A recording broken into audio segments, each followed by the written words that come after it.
Hello and welcome along to a special Matchbook episode here when we take a look at the pre-Christmas market of the Cheltenham Gold Cup. So it's Daniel Hussey here, your host, and I'm delighted to welcome Matchbook's betting expert, Micheál Deasy. Micheál, welcome to the show. Thanks, Daniel, and thanks for calling me an expert. Have you been called an expert before?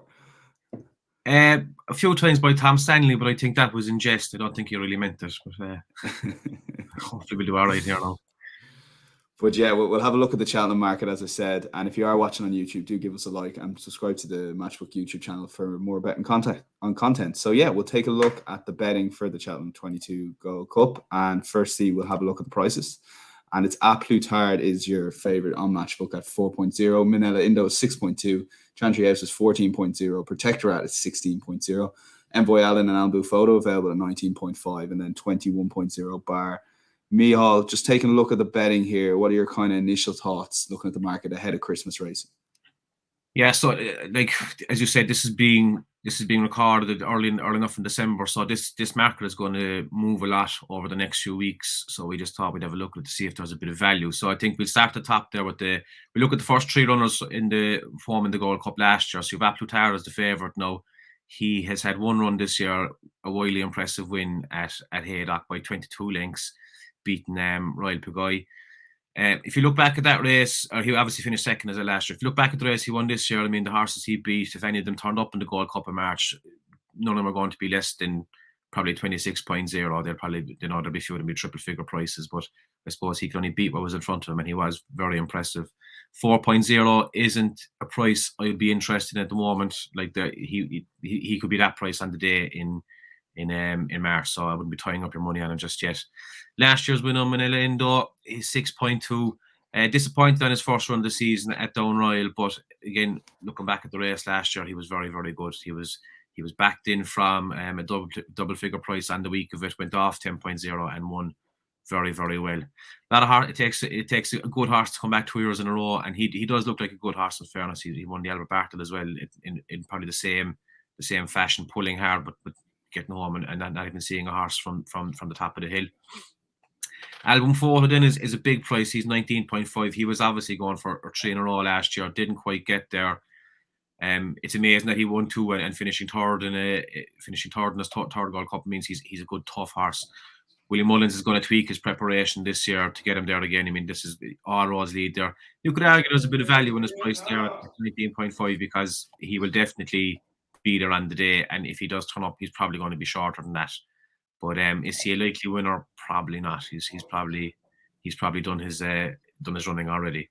Looking back at the previous stats of the Gold Cup, you ideally want a second season novice chaser, generally about 8 years old. I think 6 of the last 10 runnings have gone to 8-year-olds, and that's really a stat that brings in like the likes of Ante-Post himself, Chantry House, Allaho, Envoy Allen, Galvin, even Astiera and Forlange if you want to go down there.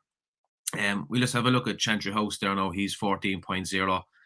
He had a fantastic spring last year. He had 3 wins. He won the Marsh Chase at the Cheltenham, the race that Envoy Allen fell, and then he went down to entry and won by a huge amount. I think it was 32 lengths, beating Shamblu. Now, like that, when you see that kind of distance, like you have to take it with a pinch of salt. But he has returned this year, winning a match race against the Big Breakaway without breaking a sweat, again by 37 lengths. There's definitely a good horse in there. Do you think he's up to the standard of the top 2 there? Possibly. It's hard to say, and it's like obviously the top 2 finished first and second in the Gold Cup, like, so that form is standout compared to his. But he definitely has potential. Definitely has potential, and Nicky Henderson likes him as well. And he is going to have a runner in the Gold Cup, and this could be the one. He's run over 3 miles as well, so he stepped up, and maybe extra 2 miles that's definitely within his compass. I think another one to look at the early season novice chases is Protectorat. He's been very, very good this season. He finished second off top weight in a handicap the Paddypoor Gold Cup at the November meeting, ran a cracker, and then came out after that and absolutely destroyed a field of good horses at entry there a few weeks ago. He beat Naylor River by 25 lengths. He was the only winner of the race from a long way out. It was very, very impressive, in fairness to know. And it was an attritional race. There was only 3 finished it was on. It says soft. I'd say it was probably softer than that in the day, but like he never looked like stopping. He absolutely went through the mud, like he loved it. I think looking at early prices, I think he's definitely a bit of value there at the moment. Now at 16.0, he's just an early season form. I think he could be a bit shorter than that. I suppose it's a testament to how good Chantry House was last year that he's shorter, but I think Protectorat now could be he could be a very good horse.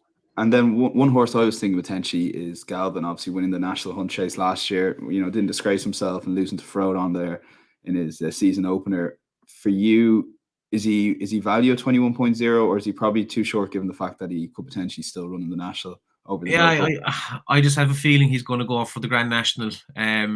It wouldn't surprise me if he turned up in the cross country chase as well. Now at Cheltenham to have an old spin around there. We know Gordon Elliott likes that prep, but I think 21.0 is a very fair price from him. He's got good form at Cheltenham at the festival. Again, that was a brilliant run behind Fraud, and wasn't for catching that day, but Galvin was the standout of the rest, and he actually finished ahead of Manila Indo. 21.0 is a fair price. Again, I would wait until the day to make sure that he turns up. But then if you look at his price then as value, you'd have to say that Next Destination, he's a bit further down there now. He's 70.0 on Matchbook.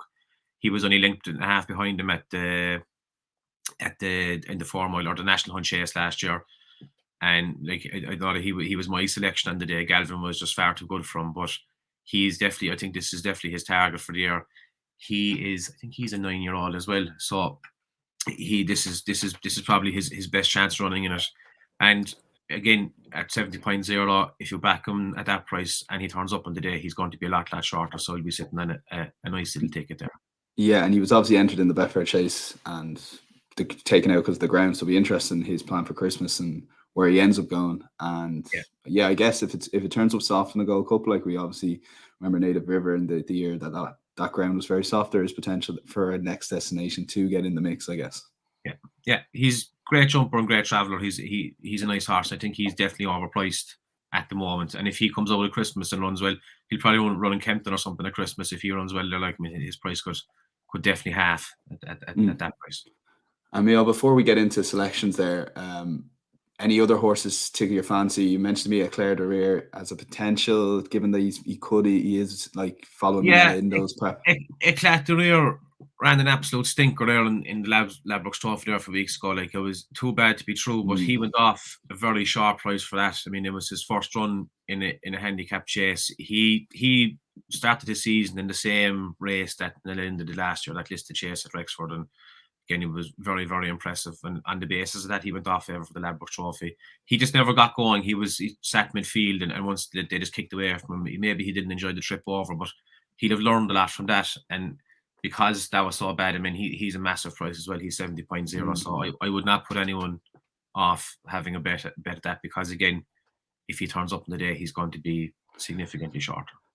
Yeah, you can see a lot of the prices on Matchbook there. A lot of potential non-runners, like we said. So, field can obviously shorten up for the Gold Cup. We're going to go to selection time. DC, we've kind of given everyone a shout out there as best we could for selections, just to kind of point people in the direction. For you, who are you kind of leaning towards if you had to have a bet now on the market? If I had to have a bet now, I would probably back Protectorat. I thought 16.0. 16.0, yeah. I just thought he was very, very good the last day. I mean, he left behind some very good horses. Even Native River is old now, he's getting on, but like, he had his conditions at entry in a race that he'd won previously, and Protectorat beat him by 25 lengths. Thought that was obviously a good horse. They minded him last year as well. They campaigned him well. They kept him back for entry, and he beat the shunter, who was a high class novice as well. He beat him handy enough. I'd say all roads lead to the Gold Cup this year, and I think Alex Ferguson would absolutely love it. I'd be rooting for him as well. Yeah, for me, I still think it's between the top two in the market, and I'd love to be on Ante-Post's side, but just at the prices, he's just too short up against Manila Indo. So I've watched the race back a few times, obviously Cheltenham 2021, and I just think the price of 6.2. Like, I know Manila Indo, he wasn't amazing in Down Royal, and I understand that he's a horse that develops later into the season, but I was slightly concerned of that, and I think that's factored into the price. But something you touched on with Ante-Post, I think the Betfair Chase win, he was kind of entitled to do what he did there. So for me, I think Vanilla Indo at 6.2 is a tad too big, given that we're close to Christmas racing here. He'll kind of improve each run, and I just think he'll be underrated by the market again going into Cheltenham, just similar to who he was last year until the late money came from. Like you mentioned, the Albert Bartlett he won. That RSA chase, it was known as the RSA at the time. How he didn't win that, given the fact I would have won a small fortune if he did. So he owes me a bit of money, given the fact I got off the bandwagon last year and back down blue photos somehow.